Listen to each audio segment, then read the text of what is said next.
So let's take a look on venue. So Kolkata have been batting friendly wicket since many years, but season to season the T20 dynamics have been changing in IPL. As you all know, last year how much explosive the batters have been, and it is horrible for bowlers, to be honest. The two impact rule have been introduced now, so it is like hellfire for bowlers, to be honest. So 180 is average score for this Eden Garden venue, and the batting team, the first batting team which going to bat first, they should have to score at least 180 runs. But in my opinion, 200 is part score in this venue.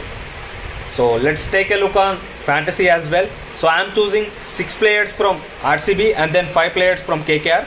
So let's take a look on RCB players firstly. Virat Kohli is my first priority, and then Rajat Patidar, and then Philip Salt. So these 3 the batters which I am going to choose from RCB. And then when it comes to all-rounders, I choose Livingston and then Krunal Pandya. So these 5 players in the perspective of all-rounder and batters. So I choose only one bowler who has economical since many years. I choose Bhuvaneshwar from RCB.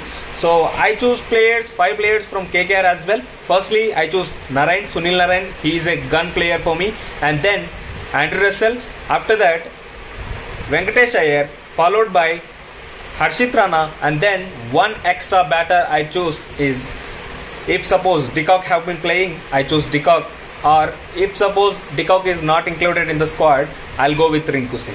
So this is my fantasy 11, and as you can see, captaincy picks and vice captaincy pick. So there are 2 players who are capable of captaincy. So firstly, Virat Kohli is my first captaincy priority, and then after that Andrew Russell. So these 2 players are my captaincy priority. So secondly, vice captain priorities are Rajat Patidar and then Sunil Narain. So these are my fantasy picks. For more interesting news and for more interesting insights, make sure you follow Cricket Insight.